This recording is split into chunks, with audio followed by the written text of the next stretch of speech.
Got in my top speed 4GT. Came in the biggest box I've ever got for any 180 scale car I've ever actually owned. Guessing that's for the added protection. Couple straps holding it down. I got this one used, so unfortunately it did come covered like this. And had plenty of foam bits all over the place because I'm guessing the previous owner kind of, I don't know, he didn't store the box very well in the way he was displaying it. No worries, pretty easy to clean up. Definitely love the blue on this one. TSM is one of my favorite die-cast and now resin manufacturers. Let's take a quick look at it. So starting off, the exhaust is probably one of my favorite parts about this one compared to one of the other 4GT models I own. I love the flat black on the exhaust tips. And one of the great things about this one versus the GT Spirit is the rotors actually look proper and the calipers aren't digging into them. And look at those wheels. That's my favorite part about this car is definitely the wheels. They look fantastic on this car.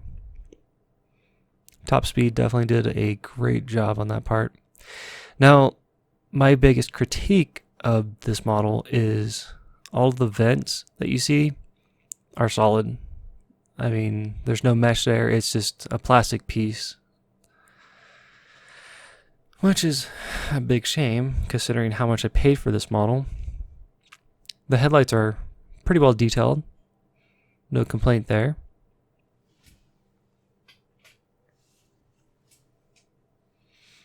Again, mesh, yeah, it's solid. The carbon fiber looks fantastic on it though. The decal that they did for that, I do like that. Again, this one is solid. At least they did a pretty good job on the engine bay. I mean, it's got a good amount of depth to it.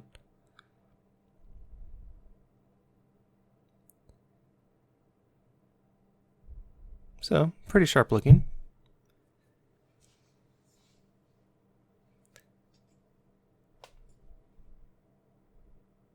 It does have a little bit of weight to it, which is nice. I love that they added the little weights to these resin models.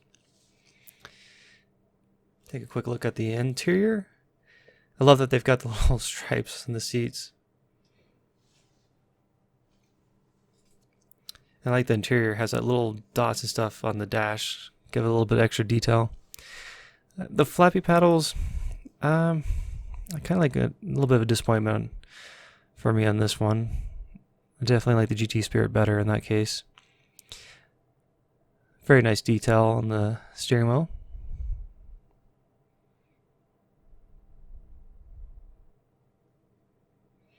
See a little bit of the dash where you got the decal showing the gauges.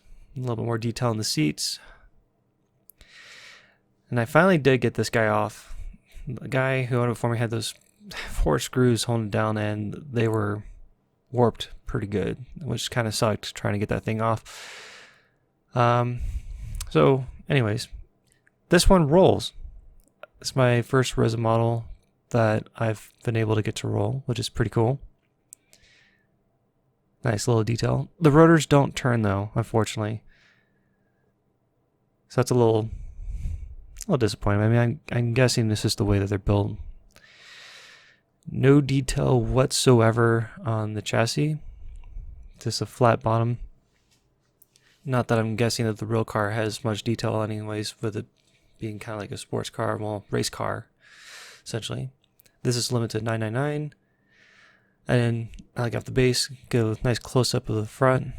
Definitely love the carbon fiber. Disappointed in the grille. A little bit sharper in the back. And I don't know what's with the license plates on these cars, but they are just fingerprint prone. Like if you touch them, your fingerprint's like permanently engraved in it. This beautiful car though. Look at the detail. So, I mean, is it worth the 150 MSRP on it? I'd say so.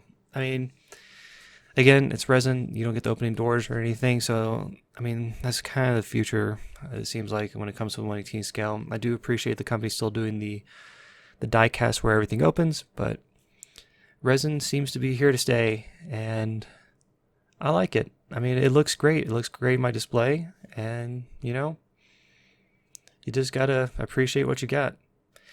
Anyways, guys, let me know what you've been finding. Don't forget to like and subscribe, and leave a comment below. As always, happy hunting.